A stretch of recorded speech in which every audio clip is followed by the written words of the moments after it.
Kevin Delavan was a boy on the cusp of adolescence, 13 years old, and already burdened by an artistic talent that was both a gift and a curse. He saw the world with a keen, observant eye, his mind translating reality into the stark, expressive lines of his drawings. His sanctuary was his sketchbook, a place where he could escape the mundane and give form to the often unseen facets of his imagination. One sweltering summer afternoon, the ordinary fabric of his life began to unravel with the seemingly innocuous gift of a new Polaroid camera. It was a sun-bright, cheerful piece of equipment, a birthday present from his parents, meant to capture happy memories. Kevin, with the enthusiasm of a typical teenager, eagerly loaded a fresh film pack and began to experiment, snapping pictures of his room, his dog, the familiar objects of his everyday world. The first photograph developed quickly, a milky white rectangle gradually resolving into an image. It was a picture of his dog, a golden retriever named Pop.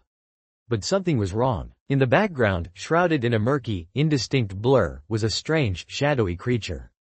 It looked like a dog, yes, but distorted, its features elongated, its eyes glowing with an unnatural, malevolent light.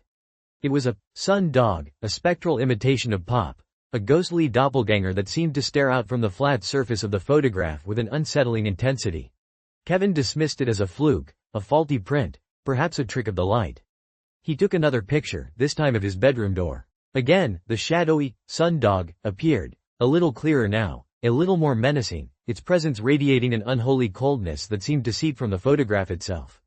A shiver traced its way down Kevin's spine. This was no malfunction. He took more pictures, each one confirming his growing terror. No matter what he photographed, the sun dog was there, its image sharpening with each successive print, its malevolent gaze fixed on him, seemingly peering from a deeper dimension. It was as if the camera was not just capturing reality, but revealing a hidden, terrifying layer of existence that was always just beyond the veil of normal perception.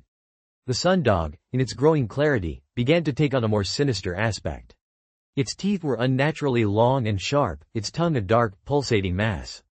Its eyes, once merely glowing, now seemed to burn with an internal fire, radiating an intelligent, predatory hunger. It was clearly not an animal, but something ancient and evil, something that had been unleashed, or perhaps merely revealed, by the camera. Kevin, frightened but also morbidly fascinated, showed the pictures to his father, Mr. Delavan. His father, a rational, pragmatic man, tried to explain it away with logic. A double exposure, a film defect, a trick of the light. But as Kevin produced more and more pictures, each one unequivocally showing the same terrifying entity, Mr. Delavan's skepticism began to crack, replaced by a dawning sense of unease. He saw the genuine terror in his son's eyes, the unshakable conviction that something truly horrifying was happening. They sought help from the local camera shop, then a professional photographer, even a technician from Polaroid.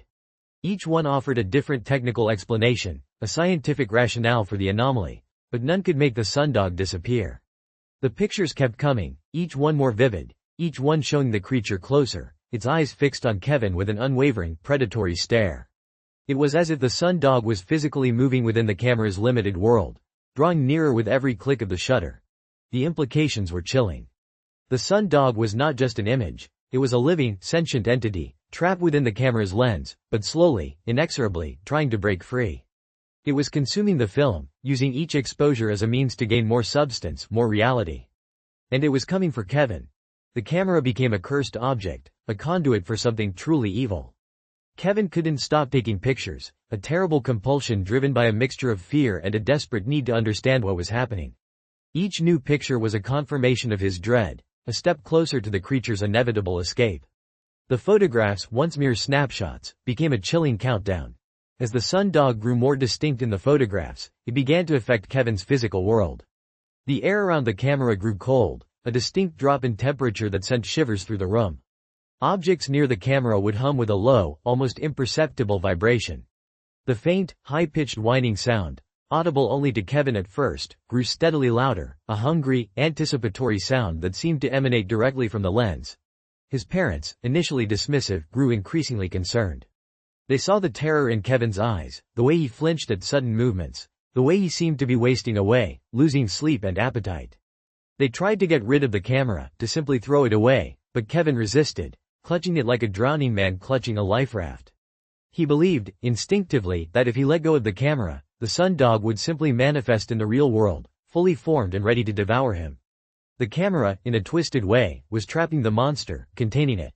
The psychological toll on Kevin was immense. He became withdrawn, haunted by the images he was forced to create. The sun dog became his constant companion, a silent, spectral presence in his waking and sleeping hours. He saw it in his periphery, glimpsed it in the shadows, felt its cold breath on his neck. His artistic talent, once a source of joy, was now twisted into a tool for his own torment, forcing him to witness the horror that pursued him. In a desperate act of defiance, or perhaps a final, mad attempt to understand, Kevin contacted his eccentric great-uncle, Reginald Pop Merrill. Pop was a notorious junk dealer, a man who collected not just physical objects, but also stories, legends, and local oddities. He was a man who understood that some things existed beyond the realm of simple logic, a man who had seen enough strange things in his long life to believe in the unbelievable. Pop Merrill arrived, a wizened, cynical man with a sharp mind and an unsettling sense of humor. He listened patiently as Kevin, his voice trembling, recounted his terrifying ordeal, showing him the growing collection of sundog photographs. Pop examined the pictures, his eyes narrowing, a flicker of something ancient and knowing in their depths. He didn't dismiss Kevin's story. Instead, he recognized the pattern, the signature of something truly old and evil. Pop knew of sundogs, not as optical illusions, but as entities from folklore, creatures of shadow and ill omen, often associated with mirrors or reflections. He understood that this camera was not merely taking pictures, it was opening a portal, a secret window, a subtle nod to the previous story, through which something was trying to cross over. And that something was hungry. Pop explained his theory. The camera was a trap, but also a catalyst. The sundog was trapped within its small, photographic world, but each picture brought it closer to breaking free.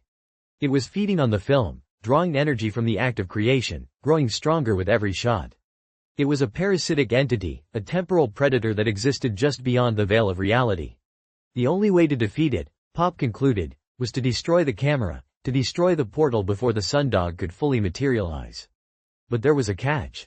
The sundog had become so substantial within the camera's world that destroying the camera outright might simply release it, fully formed, into their reality. They needed a more precise method, a way to trap it, to contain it permanently, before it could wreak havoc. Pop devised a plan, one that was both ingenious and terrifyingly dangerous. They would continue to take pictures, drawing the sundog closer, making it appear in every frame, until it filled the entire photograph. At that precise moment, when it was fully manifested within the confines of the photographic plane, they would destroy the camera by setting it on fire. The idea was to incinerate the entity while it was still inside the camera, while it was still contained within its photographic prison. The climax of the story was a nerve-wracking, high-stakes gamble. Kevin, with Pop's grim encouragement, continued to take pictures. Each click of the shutter brought the sundog closer, its fangs elongated, its eyes burning with an almost triumphant malevolence. The room grew colder, the humming from the camera intensified, and the air crackled with an otherworldly energy. The sundog's face filled the frame, its monstrous features contorted into a silent snarl, its eyes fixed directly on Kevin, radiating a hunger that seemed to reach out and touch his very soul. At the exact moment the sundog's hideous face filled the final photograph, becoming one with the frame, Pop Merrill snatched the camera, doused it in lighter fluid, and set it ablaze. The flames erupted, engulfing the small, innocent-looking camera in a fiery inferno. But the sundog was not a creature to be easily defeated. As the camera burned, a horrifying shriek ripped through the air, a sound of agony and fury that was both animalistic and deeply ancient. From the heart of the flames, the sundog seemed to briefly materialize, a fleeting, spectral form of teeth and glowing eyes, its monstrous shape twisting and contorting as it fought against its fiery demise. The room plunged into an unnatural darkness, then flickered with the grotesque light of the burning camera. The air was thick with the smell of ozone and burnt plastic, mingled with the faint, acrid scent of something unspeakably old and evil. The struggle was brief but intense. The sundog, trapped within the burning camera, writhed and shrieked, its otherworldly cries echoing in the confined space. Then, with a final, guttural roar that seemed to shake the very foundations of the house, the sundog imploded, collapsing into itself, its monstrous form consumed by the flames. The camera melted, a charred, smoking husk, its lens cracked and useless. The strange coldness in the room dissipated, replaced by the normal warmth of the summer day. The humming sound ceased, the air cleared, the terror was gone. Kevin and Pop stood there, their faces streaked with soot and sweat, their hearts pounding in their chests. They had done it. They had defeated the sun dog, a creature that defied all logic and reason, a monster from a hidden dimension. The aftermath was a profound relief, but also a lingering sense of unease. Kevin was profoundly changed by the experience. He had looked into the abyss and faced a genuine monster, not of his own making, but one that had chosen him as its prey. His artistic eye, once merely observant, now saw the world with a deeper, more unsettling awareness of the hidden realities that might lie beneath its surface. Pop Merrill, too, was affected. He had witnessed his share of strange things, but the sundog was something unique, something that affirmed his belief in the darker, stranger corners of existence. He left Kevin with a new understanding, a new appreciation for the dangers that lurk in the unseen, and a deeper respect for the power of objects to serve as conduits for malevolent forces. The story ends with Kevin, still a boy, but now a boy who carries the chilling knowledge of the sundog. The camera, a symbol of technology and progress, had become a window to a terrifying, primal evil. He learned that some deaths, some encounters with the supernatural, come with an interest that can break your back. The original fear, the initial surprise, might hurt you, but the slow, inevitable creep of the sundog, its relentless pursuit, was the interest that truly broke him. The sundog is a masterclass in escalating dread, a slow burn of psychological terror that builds inexorably towards a horrifying climax. It explores themes of childhood vulnerability, the allure and danger of the unknown, and the idea that some things exist beyond the realm of scientific explanation. The camera, a device meant to capture reality, instead captures a nightmare, becoming a conduit for a monstrous entity that feeds on fear and seeks to escape its photographic prison.